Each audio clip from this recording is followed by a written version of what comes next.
Yes, good morning everyone. जिस प्रकार से हमने भारत के प्रमुख जो राष्ट्रीय आंदोलन जो इतिहास में प्रसिद्ध रहे हैं उनका एक एक राष्ट्रीय आंदोलन के बारे में हम अध्ययन करते हुए आगे बढ़े। हमने किस प्रकार से देखा कि स्वराज्य जो दल था, एक राजनीतिक मतभेद के कारण अस्तित्व में आया हुआ एक स्वराज्य दल के बारे में हमने पढ़ा कि किस प्रकार से कौन कौन से ऐसे लोग थे उसमें जिन्होंने उस दल को अस्तित्व में लाना उचित समझा। ऐसे कौन कौन से कार्य थे जिनको करने के लिए स्वराज्य दल की आवश्यकता महसूस हुई, उसकी स्थापना करना जरूरी हो गया था। इन सब बातों का हमने पिछली क्लास तक अध्ययन कर लिया। अब यहाँ पर एक नया टॉपिक हमारे सिलेबस के अनुसार शुरू होता है। हमने जितने भी भारतीय राष्ट्रीय आंदोलन के बारे में विस्तृत रूप से चर्चा की, उनमें हमने देखा कि कहीं न कहीं प्रत्येक जो राष्ट्रीय आंदोलन रहा उसमें कहीं न कहीं लोगों की विचारधाराएं कुछ अलग थलग जा रही थी। यानी लोगों का जो सोचने का जो तरीका था वो कहीं न कहीं अपने अलग अलग रास्ते की तरफ अग्रसर होता हुआ हमें नज़र आया था। कहने का तात्पर्य यह है कि कुछ लोग ये समझते थे कि हम शांतिवादी तरीके से ब्रिटिश सरकार की जो कमी पेशियाँ है, जो उनकी नीतियाँ है, उनमें हम शांतिवादी तरीके से बदलाव करने का प्रयास हम ब्रिटिश सरकार के सहयोग से ही करेंगे। एक बात ये। दूसरा, कुछ लोग उसमें ऐसे भी थे कि उन्होंने ये सोचा था हम उनके विश्वास को प्राप्त करके इन सब चीज़ों को प्राप्त नहीं कर सकते हैं, बल्कि उन्हें प्राप्त करने के लिए हमें कुछ न कुछ ऐसा तरीका अपनाना होगा जिसके लिए ब्रिटिश सरकार को कहीं न कहीं नुकसान क्षति भी हो और उसके एवज में वह हमारे कार्यों को करने के लिए तैयार हो जाए, विवश हो जाए, मजबूर हो जाए। तो हम इतिहास के पन्नों पर अगर देखें तो इन दोनों विचारधाराओं को हम क्रांतिकारी आंदोलन के रूप में देखते हैं। जो लोग अंग्रेजों की न्यायप्रियता में विश्वास करते हुए स्वशासन की जो मांग कर रहे थे भारत के लिए, उनको इतिहास के पन्नों में उदारवादी नेता या उदारवादी दल कहा जाता है। दूसरा, वे भारतीय लोग जिन्होंने अपनी स्वतंत्रता प्राप्त करने के लिए कहीं न कहीं ब्रिटिश सरकार की नाक में दम कर रखा, उनको किसी न किसी प्रकार से क्षति पहुंचाई, यानी हिंसा का प्रयोग अपने आंदोलनों में किया, उनको कहा गया क्रांतिकारी। यानी एक नरम दल, एक गरम दल। इन दोनों विचारधाराओं का उदय हो जाता है। इन दोनों विचारधाराओं को हम इतिहास के पन्नों में भारतीय स्वतंत्रता संग्राम का जो युद्ध लड़ा जाता है उसमें एक इनका बहुत बड़ा योगदान रहता है। हम जैसे जैसे आगे बढ़ेंगे एक एक दल के बारे में, किस विचारधारा के लोग क्या सोचते थे, उनकी क्या मानसिकता थी, इन सब बातों का हम अध्ययन करने के लिए आगे बढ़ेंगे। आज का हमारा जो अध्ययन बिंदु है अति महत्वपूर्ण, क्योंकि भारतीय स्वतंत्रता संग्राम में भी इस अध्ययन बिंदु का एक बहुत बड़ा महत्व माना जाता है। तो उसका नाम है क्रांतिकारी आंदोलन। हम पढ़ेंगे कि क्रांतिकारी आंदोलन अस्तित्व में आने के ऐसे कौन कौन से कारण थे जिसके लिए क्रांतिकारी आंदोलन को अस्तित्व में लाया गया।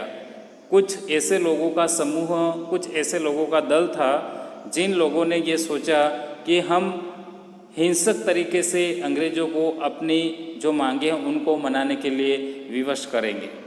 इसके बारे में हम पढ़ते हुए विस्तार से आगे बढ़ेंगे। मैं आज के इस टॉपिक के साथ दिनेश कुमार आप सभी का हार्दिक अभिनंदन करता हूँ। नेक्स्ट हम आगे बढ़ते हैं। क्रांतिकारी आंदोलन, भारतीय राष्ट्रीय आंदोलन के इतिहास का स्वर्ण युग। जितने भी हमने इससे पहले के जो भारतीय राष्ट्रीय आंदोलनों का हमने जिक्र किया, एक एक राष्ट्रीय आंदोलन के बारे में हमने विस्तार से अध्ययन किया। यहाँ तक कि हमने जो भारत छोड़ो आंदोलन तक हमने जो अध्ययन कर लिया हमारे सिलेबस के अनुसार, जो भी अध्ययन बिंदु जो हमारे सिलेबस के अनुसार है, उनमें हमने देखा कि किस प्रकार से लोगों ने स्वाधीनता प्राप्त करने के लिए किस प्रकार के कौन कौन से कार्य किए। उन सब का ये स्वर्ण युग माना जाता है। 20वीं शताब्दी के आरंभ में जब उग्रपंथी यानी जो क्रांतिकारी थे, जो गरम दल के जो व्यक्ति थे, जो नेता थे, राष्ट्रवादी, स्वदेशी, बहिष्कार, राष्ट्रीय शिक्षा और निष्क्रिय प्रतिरोध के सिद्धांत के आधार पर सरकार के विरुद्ध शांतिपूर्ण आंदोलन कर रहे थे।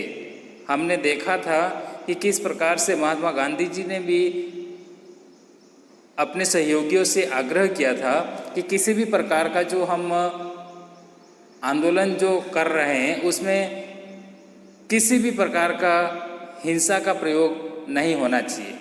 और उनको जैसे ही लगा था कि अब जो मेरे द्वारा शुरू किए गए जो आंदोलन हैं, उन आंदोलनों में हिंसा का प्रयोग होना अवश्य हो गया है, तब उन्होंने अपने आंदोलनों को स्थगित कर दिया था। और वहीं से इस विचारधारा का जन्म भी माना जाता है। उसी समय भारतीय राजनीतिक क्षेत्र में उग्र राष्ट्रवाद की एक नई हिंसक विचारधारा का उदय हुआ। जब उनको ये आभास हो गया था कि कहीं ना कहीं इस प्रकार का हो सकता है, तो उस समय उन्होंने जिस तरीके से अपने आंदोलनों को स्थगित किया, उसी समय इस विचारधारा के लोगों ने अपना एक अलग से दल बना दिया और उसी दल को भारतीय इतिहास में क्रांतिकारी दल के नाम से जाना जाता है, जिसे सामान्यतः क्रांतिकारी आतंकवाद कहा जाता रहा है। किंतु क्रांतिकारियों के देश प्रेम और बलिदान की भावना का सम्मान करते हुए इसे क्रांतिकारी राष्ट्रवादी आंदोलन कहना उचित लगता है। अपने अलग अलग सोच है इस दल के प्रति लोगों की। वास्तव में यहाँ अहिंसा से हिंसा की ओर, जनता की कार्रवाई से कुलीनों की कार्रवाई की ओर संक्रमण था। हमने पहले ही पढ़ लिया है कि शुरुआती जो भारतीय राष्ट्रीय आंदोलन जो शुरू हुए थे, उनमें हिंसा का प्रयोग कहीं भी नहीं नजर आया था, बल्कि इसके बनिस्पत अंग्रेजों ने जरूर इसमें हिंसा का प्रयोग जारी रखा था, लेकिन भारतीयों ने किसी भी प्रकार की हिंसा का प्रयोग किसी भी राष्ट्रीय आंदोलन में नहीं किया था। तो अब ये क्या माना जाता है, अहिंसा से हिंसा की तरफ बढ़ने वाले आंदोलन जो होते हैं उनमें से एक माना जाता है। और कहाँ से? कुलीनों की कार्रवाई की ओर था। किसकी ओर? एक सामान्य व्यक्ति से, जो राजा, महाराजा, जमींदार, सामंत उस समय जो हुआ करते थे, उस समय एक सामान्य व्यक्ति से उन राजा महाराजाओं की तरफ बढ़ने वाला आंदोलन इसको कहते हैं, जिसकी आवश्यकता जनता को लामबंद न कर पाने की असफलता से पैदा हुई थी। उग्रपंथियों के सभा, जुलूस एवं बहिष्कार आदि साधनों की असफलता के बाद जुझारू नवयुवकों के लिए बम और पिस्तौल की राजनीति आवश्यक हो गई थी, क्योंकि उन्हें आज़ादी के लिए संघर्ष करने का और कोई रास्ता नज़र नहीं आ रहा था। उनको ये आभास हो गया था कि हम अगर आज़ादी प्राप्त करेंगे तो हमने जिस प्रकार का जो लक्ष्य निर्धारित किया है उस लक्ष्य के माध्यम से अगर हम आगे बढ़ते हैं तो ही हमें आज़ादी मिलना संभव है, वरना इसके उपरांत अगर किसी भी प्रकार का हम कोई रास्ता निकालते हैं तो उस रास्ते से हम हमारी जो आज़ादी है उसको प्राप्त करने में असमर्थ रहेंगे। यानी इन्होंने इसको एक अपना अंतिम जो साधन होता है उसके रूप में हम कह सकते हैं। इन्होंने सभी हथकंडे अपना लिए और अंतिम में ये सोच लिया कि अब तो हिंसा का प्रयोग ही करेंगे हम और हिंसा के माध्यम से ही आज़ादी प्राप्त करेंगे। नेक्स्ट आगे बढ़ते हैं। क्रांतिकारी राष्ट्रवादी शीघ्रातिशीघ्र अपनी मातृभूमि को विदेशी दास्ता से मुक्त कराना चाहते थे और इसके लिए उन्होंने आयरलैंड के राष्ट्रवादियों और रूसी निहिलिस्टों व पॉपुलिस्टों के संघर्ष के तरीके को अपनाया। फिर इन्होंने क्या किया कि धीरे धीरे जिस प्रकार के संसार में, इस विश्व में, अन्य देशों में जिस प्रकार से लोगों का स्वतंत्रता प्राप्त करने का जो तरीका था, उस तरीकों को अपनाने का भी इन लोगों ने कार्य किया। इस दल ने उनके जो क्रांतियाँ जो हुई थी वहाँ के कुछ बातें इन्होंने ग्रहण की और उसके माध्यम से भी यहाँ पर अंग्रेज़ों के सामने अपनी मांगों को रखने का प्रयास किया।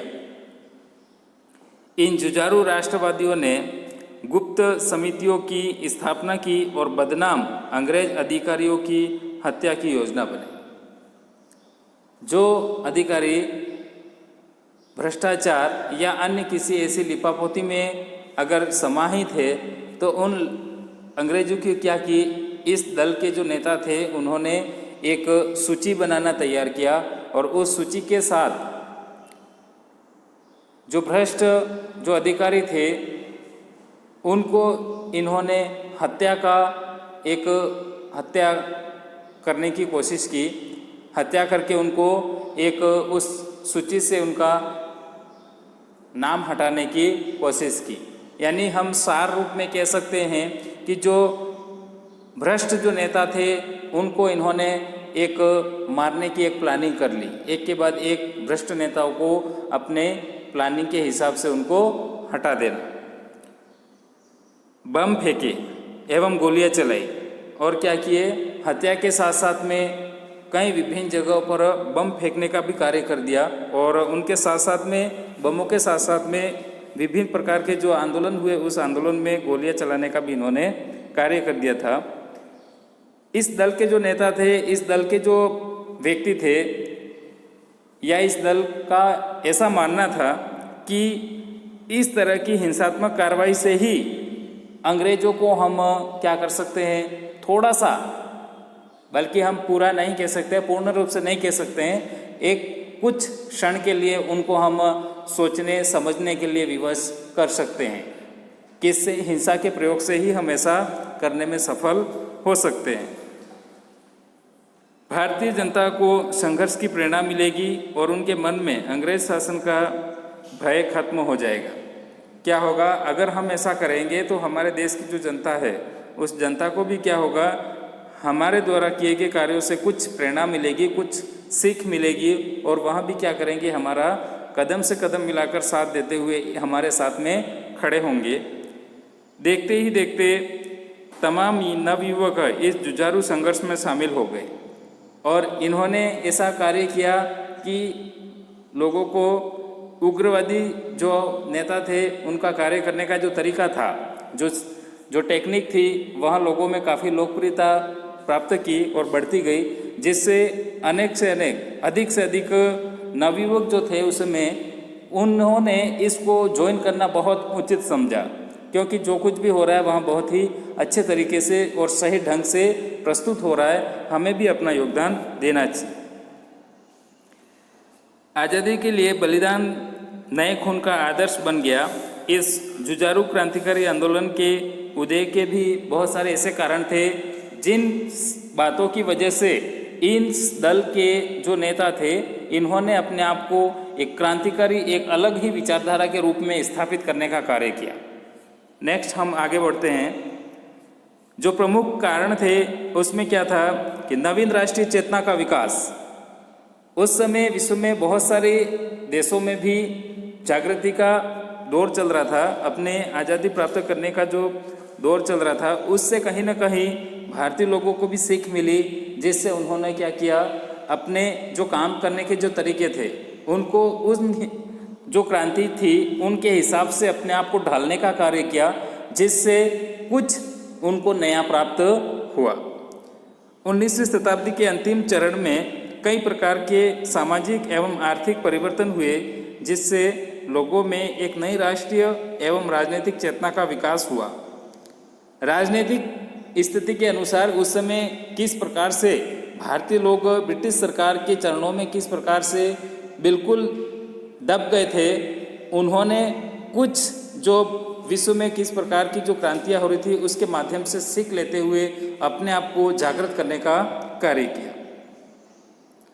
जब 1896-97 में अकाल पड़ा और प्लेग से बड़ी संख्या में लोग मारे गए, तो चापेकर बंधु, जो चापेकर के जो अपने जो बंधु थे, जो भाई थे आपस में, ब्रिटिश सरकार की अकाल नीति से असंतुष्ट होकर 2 अंग्रेज अधिकारियों की गोली मारकर हत्या कर दी।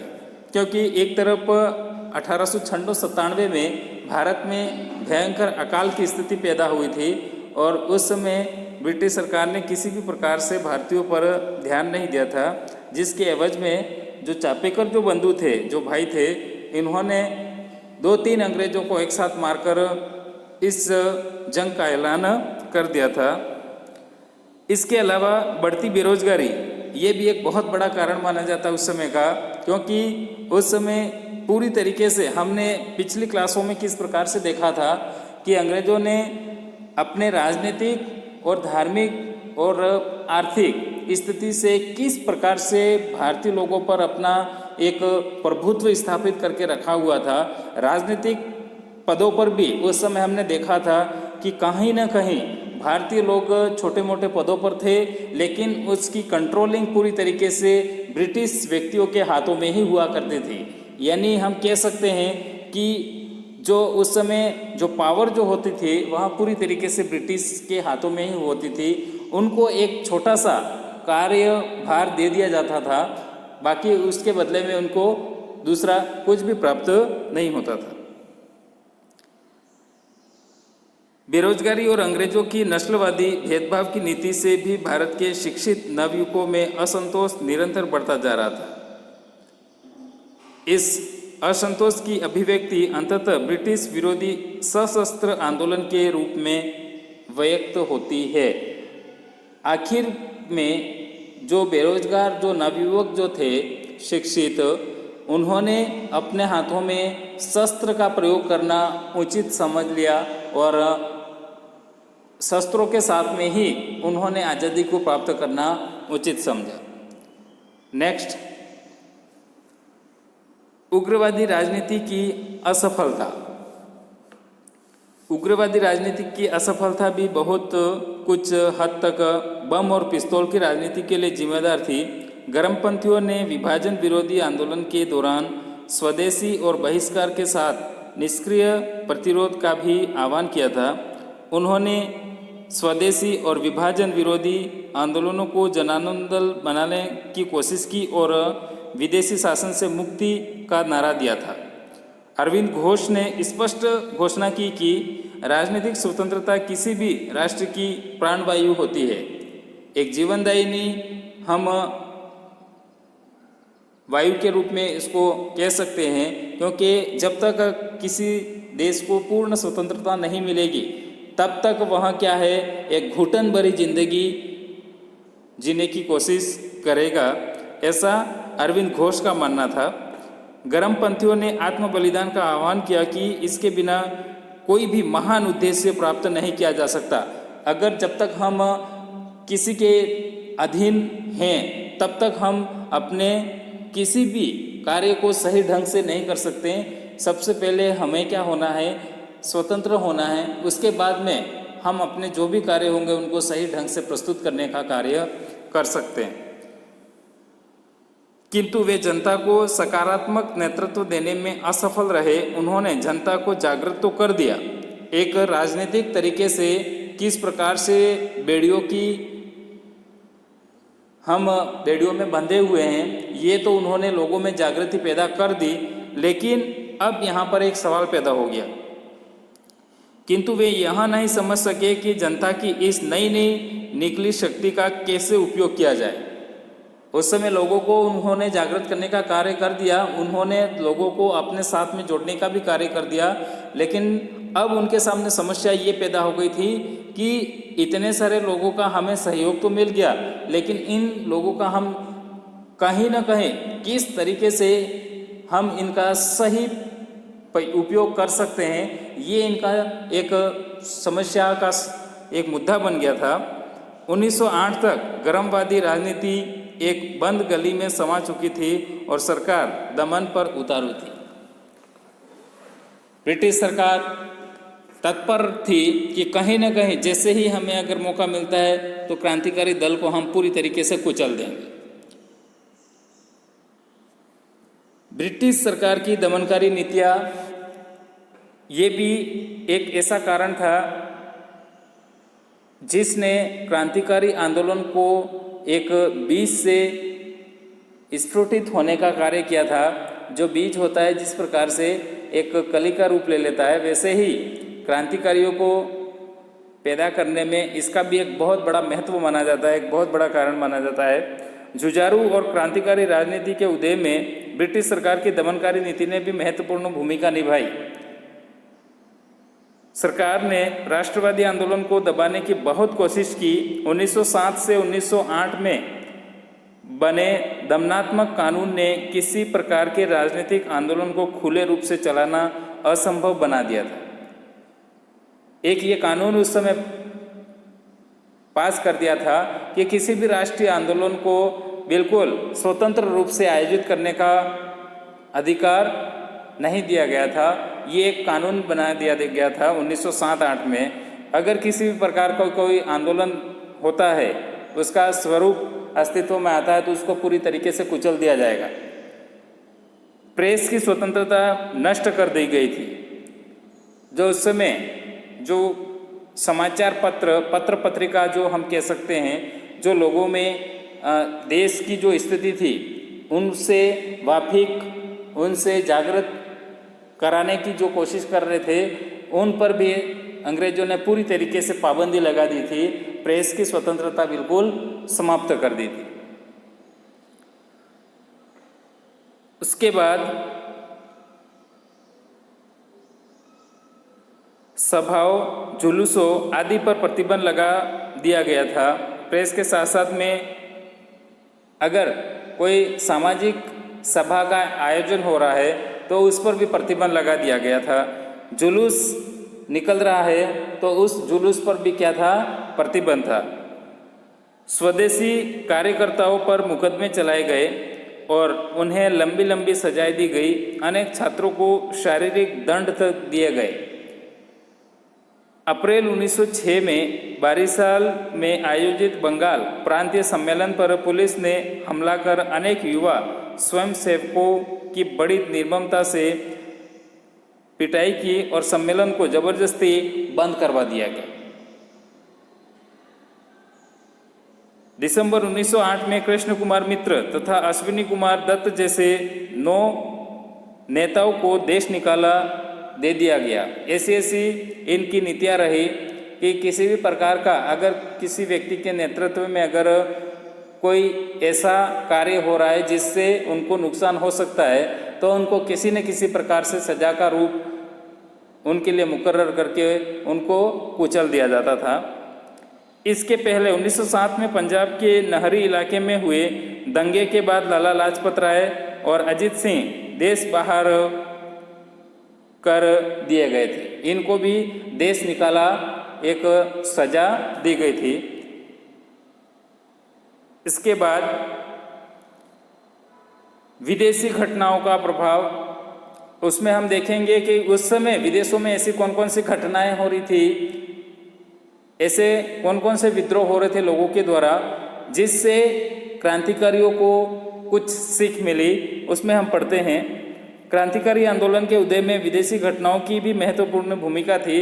यूरोप और एशिया में कुछ ऐसी घटनाएं घटी जिससे भारत में भी आशा की किरण फूटी।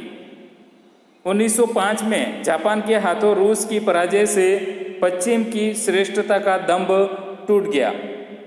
यानी पश्चिम देशों की जो उस समय शक्ति का जो डंका बजता था, उसको जापान ने पूरी तरीके से ध्वस्त कर दिया। फ्रांस, अमेरिका, आयरलैंड आदि देशों की जनता ने जिस प्रकार अपने अधिकारों के लिए संघर्ष किया, वहाँ भारतीय युवकों के लिए आदर्श बन गया। लोगों ने उनके बारे में समझा और उनको अपना क्या बना लिया, आदर्श बना लिया। उनके जैसे कार्य करने का भारतीय लोगों ने भी अपने मन में ठान लिया। अब भारतीय युवकों में यह भावना पैदा हो गई कि प्राण देने से पहले प्राण ले लो, तभी क्या होगा, हम आज़ादी को प्राप्त कर सकते हैं। इस प्रकार उदारपंथियों के कार्यक्रम और कार्यरीति की असफलता से हुए मोहभंग, शुरुआती दौर में ये भी क्या थे, उदारवादियों के साथ में ही थे, लेकिन जब जब उनको असफलता का एक दौर लगा, तब उन्होंने अपना जो रास्ता था, वह रास्ता उदारवादियों से अलग करना उचित समझा। यूरोप के देशों के क्रांतिकारी आंदोलनों तथा रूसी सुन्नीवादियों एवं अन्य यूरोपीय गुप्त दलों द्वारा अपनाए गए षड्यंत्रकारी आतंकवादी तरीके के अध्ययन ने कुछ भारतीयों को हिंदुस्तान में भी आतंकवादी संगठन और कार्य प्रणाली की प्रेरणा दी। उसके बाद में हम देखते हैं कि भारत बांग्लादेश का विभाजन हो जाता है और हमारा पड़ोसी देश और एक और पड़ोसी देश, इसी के चलते ऐसे बीज बो दिए जाते हैं जिससे भारत को अपनी स्वतंत्रता प्राप्त करने के साथ साथ अपने देश का बंटवारा भी झेलना पड़ता है। इसके बाद हम पढ़ेंगे कि क्रांतिकारी आंदोलन से संबंधित ऐसे कौन कौन से कहाँ पर भारत में किस किस स्थान पर किस क्रांतिकारी ने अपनी विशेष भूमिका निभाई और उससे भारतीय राष्ट्रीय आंदोलन में, भारतीय स्वतंत्रता संग्राम में किस प्रकार का जो फायदा होता है, उन बातों के बारे में हम अध्ययन करेंगे। तब तक के लिए धन्यवाद।